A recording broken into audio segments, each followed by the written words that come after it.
maghatag kung asa. Pili man ka, depende man sa package imo.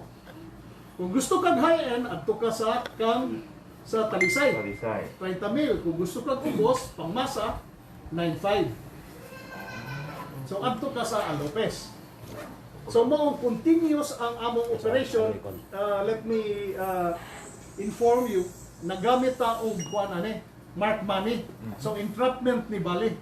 Pagdawat sa mark money, ani ni Francesca o kanin nila, dakop dayon. Dugay na sila ni attorney. Muna, wapo kayo na question lang. We have information that this Gloria Gabutin was doing this since 2011. 2011. Kung nasa information na mong hatag nga they have a name for themselves. Daghan na kaila na ani nila. Murag dugay na nilang gibuhat. Yeah, let me remind you nga sa atong jurisprudence, sa atong balaod, intentional abortion is a crime. Dili lang ang sa nag-abort sa bata, hastang nagpa-abort kasuhan gyapon. So muna atong jurisprudence, wa pa na mausab karon. Wa pa na gi-legalize ang abortion sa Philippines. So, like, mag-isgot tayo mga bata na about how many children ka? Grabe, daghan lang. Dunay figure, di lang na ko i-disclose, pero daghan. Daghan dyan. Kuna-huna, since 2011, yan, sikat, ilado na ni sila. Dunay figure nga gihatag sa amo, information, pero di na mo ma-share because di na mo ma-prove sa court. We do not have evidence unsa kadaghanan yun. Pero doon na sila gisulting nga figure, si Dr. Cam, hapit matagag siyang lingkuranan. Paghibaw niya, being a medical doctor, nakuyawan siya nga ingon anak kadagana. Grabe. Grabe. So, ano yung specific na kaso ang inyong i-file ani attorney? Intentional abortion under Article 256 sa Revised Penal Code in relation to Section 8. Kana Section 8, conspiracy. Okay. Kay na atong nagpaila nga medical professional nga nasa Facebook, na siya'y pointer nga tigda sa mga clients, i-meet up man Okay na, natingog. mo contact ang client adto sa kaning sa Facebook kang Joey. Masag middle. Na siya'y tao nga tigda sa asa nga clinic. Adto ka sa 30,000, adto ka sa 9.5. So dadon kanila kung asa nimo gusto. Attorney, kani siya nga middleman bali kanang naani siya sa Bohol nagstay or naani siya? He is originally from Tagbilaran, Bohol, pero na siya residence dire. Okay. Oh. Swerte lang ni siya when we were there, wala ni madakpi kay. Nangutan ako, sige sa kag-operate anis Bohol. Wala sir, may kliyente dito, daghan dire Cebu. Okay, ato lang klarohan nato niya. Ang kaning sa Talisay o sa Alupis, dili sila dili sila ingon nga pareho nagtag-iya. The same middleman. The same middleman, pero murag ibutang na to duha ka clinic lang. One base in Talisay, one base in Cebu City. The same owner. Depende na nimo. Don't know. Ang commonality nila, ang kaning si Joey Girigay. Mao ni siya nag-face sa Facebook. Anha ka mo contact niya. So siya mo refer. Siya mo refer. Muso ipasugat ka niya sa iyang pointer kaning si Francisca Ribamonte. Depende na sa imong choice. package. So, package 1, package 2 baka. Package 1 na doon ka sa Talisay, package 2 ato ka sa Lopez. So mo ni siya buda. He will get a cut for this. Na siya share ani every time na client. So it's the same business. Same business, conspiracy. That is why in relation to Article 8, natay conspiracy. Conspiracy. In conspiracy. Attorney, based sa imong sa pag-interrogate sa mga suspects, pila na ka years ang ilang gagawin? No. Di na mo, wala na mo gi-interrogate, di na mo magamit against them because as you know, doon naman sila yung rights. Okay. Na before you can interrogate, naa sila yung present sa ilang lawyers. But based on our investigation and our intelligence information gathered, since 2011, gitrabaho na ni sila sa Bureau 2011 pa, kay nitunog na nilangan diya sa Lopez. So from 2011 up to 2021 makaingon ta nga mura grabe gid ang ilang pamaagi sa pagkuha nga di masakpan. Wala in conclusion dyan, Kim, kay ibaw ka nga, up to now, they are existing, they are still operating, that's why nadakpan sila. Sir, kinsa lang usual nga client, sir? Ilang client, mga kinsa did yeah. Grabe Like ang age range, is it daghang like kaso. minors? Okay. Walay specific nga age range. Okay. Na students, na professionals, natanan. Natanan. As per Because to- these people do not keep records. Bisag, even if you wanted to know, wa ni sila yung records kung kinsa ilang mga clients. Di kay sila, wa kay sila yung record nga if the client after the abortion is safe ba? Buhi ba? Namatay ba? Because it was done in a room sa residential, dili hospital. Na in kaso dunay emergency, pwede matabang sa hospital. It was done in a room in a residence.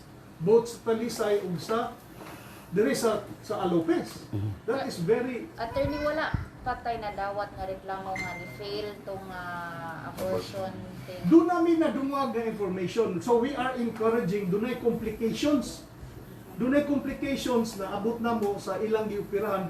We are requesting nga mo ari sa amua to file a formal complaint. Pero as you can remember, mahadlok sad sila. Because those nga ni-appeal ani will be charged also for abortion. Both the abortionist and ang katong nagpa-abort is punishable under our law. Ito na akong larohon, unsa man ni nakadawat mo report, complaint, inyo hagibasihan sa Informant. operation. How did you Dunay ni ari diri ni reklamo. Okay. Mo ni sumbong sa amua. We cannot disclose her name kay ang nature sa iyang complaint is different from what karon nga among gi-operate. But hibaw siya ani because doon na siya relasyon aning kaning si Joey. So that is why nagsugod ang among investigation. Lucky for us, lucky for the public nga na-trace atong mga investigators kay asa kay dako kay ni ilang network. When we conducted the operation, naglisod mig sigig tail kay gi ana-ana kag maayo. From Cebu City up to Talisay, then up to balik na sa Cebu City. So lisod sila sakon. Lisod. Yang among decoy is tinod biyang pregnant, 8 weeks nga pregnant. Nahi ka pa gili ay. Oh, ana na gyud. Sir, pila jud ka individual atong na-arrest, sir? 5. 5. Kinsa ni sila, sir? Dara, akong pangalan. Katong ha? duha ka Akong kuan pangalan. and then there are pointers sad. So like, Duha ka buk atong transmittal ani sa Cebu City Prosecutor's Office ug sa Talisay City Prosecutor's Office. Ang sa Talisay City Prosecutor's Office atong gikasuhan si Joey Paulino Girigay alias Joey, originally from Tagbilaran City, Bohol. Mao ni siya ang katong nagpaila nga si Michelle Mayer, si Jana Ubigayni. Mao ni programmer nga naghimo sa social media sa iyang advertisement. Makita ninyo, abortionist, nurse, model pa. Murag si Paul Lauro, model. Diba? So, mo ni siya, si Joey niya. Ang iyang pointer, kanis Francisca Abatayo Ribamonte, taga All Season Cogon Pargo, alias Iska, alias Frank. Mo ni siya tigdasa clients. Depende sa package imong paon. Ato ka sa 30 o sa 9.5 ba. So, ang sa Talisay, ang katong abortionist, si Amparo, Lumagbas, Gimarangan. Pila to'y edad na to, ani Doc? Kani si Ate Paring? 72 years. 72 years old. Dula na din. Veterana. Veterana ani. Si Ate Paring ni. Ang sa Cebu City, balik na pod si Joey Paulino Girigay. O kato iyang pointer si Francisca Rigomonte. Ang napuno, ang katong abortionist sa Alopez. Si Gloria Dalugdog Gabutin, alias Ate Amay, kung kani si Merity TC, rural, taga Kalunasan, Perilos Karkar, si alias Daday. Na-file ang kaso nito. Na-file na ganina, na-inquest this morning. Attorney, pwede na ito matanaw ang kanilang kwan. Pwede nyo ma-explain kung saan yung mga Sige, elementa. naa si Dr. Cam, ang atong medical expert, maka-expound. Okay, Ha? mga kapuso lang ang mga seribinta nga gigamit sa abortion na submit pod sa kwan na si Dr. Redicam ang medical legal officer sa NBI. Okay na. Morning, kining tulong instruments, ang tawag ani is speculum. Speculum para sa na, Doc. When you press this one, mo dilate ni siya sa imo vaginal canal. Then once the vaginal canal is already kanang dilated, you can see the cervix. Mhm. Now once you can see the cervix, nya painomon man ni sila og tambal para magsigig contract ang uterus, although I will not go into the details sa unsaon pag inom sa tambal kay it can be used man in abortion. Once nga ma-dilate na to siya, pwede na ni siya ni ma-insert na ni siya hose. O saan na, Dok? Mo ni siya kuan kanang suction syringe. So once inserted, i-suction nimo dito, pwede na to mauban ang fetus. Mag-suction nimo ang fetus. Then kini siyang instrument, kini siya, this is a rubber matting, kana bitang ihapin nimo sa katre para ang blood dili mo ngadto sa bed. Naara gyud siya diri sa aning nga rubber, mo ni siya mura ni siya og kana bang ay prevent ba nga ang blood dili mo adto sa bed, naara gyud siya diri. Okay. And this instrument, this is a pan which is used to sterilize ani nila. So after using, batang ni siya diha, batang water, then sterilize for how many minutes? That, kana, planggana? Kining planggana, once nga naani siya diha, ang blood nga moawas, naani siya sa ilawom. Mo ni siya mo sahod dito, ana dito. I see. Pasilan mahigala. Okay, so mo ni This mga is a plastic basin. plastic Equipment. equipment sa abortion. Ang katong tanan gimension ni attorney na ni RD nga mga drugs, which I will not mention, kay generic naman to in passing na to. Abortifacient to siya, meaning it can cause premature contraction of the uterus. Then while continuous ang contraction, ma-expel sa uterus ang fetus. Dok, unsa ka delikado ang individual nga mo undergo aning abortion? Unsa ka life Actually, the risk is there. Taas kay siya risk Oh. because kung dili niya makontrol ang bleeding, the patient could die of hypovolemic shock. Unsa na, Dok? Kanang massive hemorrhage Oh. nga dili niya makontrol. Once matanggal gani ang fetus, mukusog kayo na ang bleeding niya. Once dili gani niya makontrol, it will cause the death of the patient. Of hypovolemic shock siya. Na ba yung mga infections mo? Yes, oo. Because after performing this, tagaan ka og pain reliever, then tagaan kag antibiotics. So, ang katong walay mga knowledge how to kuan sa medicine. Samot na makasamot og butang sa peligro sa kinabuhi Yes, sa tao. Taba, parasan sila? Ah, Kana, parasan na siya? Suction. suction. Ah, okay. Pero Ano ni masuyop sa syringe? fetus? Suction syringe. Suction. Do, issue na sa vagina sa babay? So ni mo ni ang cervix maana, ana nimo dito or nani sa isumpay nga hose inana isulod nimo sa ilawom then suction nimo to ang fetus. Dok, naiduha ka packages niya. Mahal ang usa. Asa man ang pinaka-effective? Both. Both are effective. You can get Only it. this one is more invasive. Kadto mo inom ra kag tambal ang katong usa. So which is more dangerous is the Kini passage siya. one. This is more invasive. Okay. Although the outcome is the same, it can still cause massive bleeding. Even kung katura ka sa 9.5 mo inom ra kag tambal, if you cannot control the bleeding, it is still dangerous. Doc, question. Ako na lang yung question. Sige, sir. Sige. Hey, guwapo, karoon na sa ito nakadungog ba? Mas dangerous ka tong first, di ba? Ang sulti, mas dangerous kay invasive. More invasive. Oh, mas dangerous. Ngano mahal man, Doc? Ang katong permiro. Maybe- compared sa ikaduha. Maybe ikuan nila sir sa i-attribute nila sa equipments nga gigamit. Na siya yung Yeah, mas lisod. Mas lisod. Mas lisod kaysa usam. Inom Kainom ka. ra man ka sa usa na i-monitor ka. So, mali mga bahay, no? Ang kani mga gamit. Medical legal expert Uy. sa National Bureau of Investigation. So balik Mo na siya, ang mga kuan.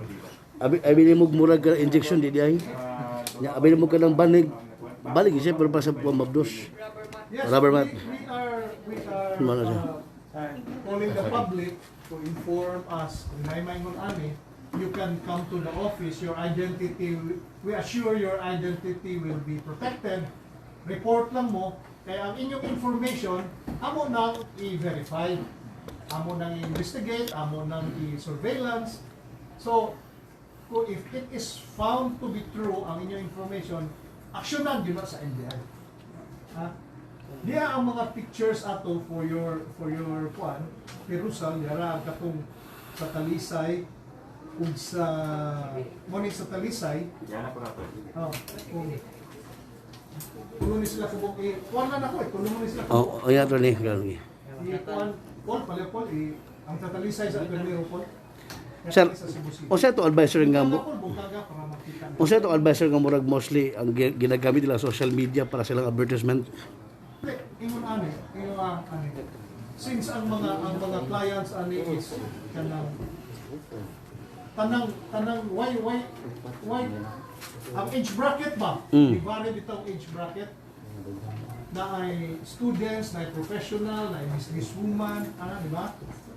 Ang amo lang sa NBI is you always ang consideration against na sa atong balaod ang abortion. Whatever your reason is, under the law, you will be prosecuted. Not only the abortionist, but also ang person nga nagpa-abort. Na? Sa Philippines, di wala legalize ang abortion. That is why punishable under our laws. So, if you want to do that for whatever reason, ang NBI is there, masakpan mo, kasuhan mo. It is just fortunate for those na pag-adto na mo, why client nilain. Otherwise, makasuhan sa yun to. Maura na. That's the simplest explanation nga to. Makabail. Yes, bailable. Bailable na siya. Pero taas din bail. Kaya in relation to cybercrime, in relation to conspiracy pa, taas ni siya. Oh, dara, ang kaming sa maunian sa Cebu City. Moto ang press conference ni NBI Regional Director Attorney Reynan Oliva, dari mismo sa National Bureau of Investigation and Elizabeth. Benji Talasik ang inyong higala. May sa Health TV Cebu, may hapon mga higala.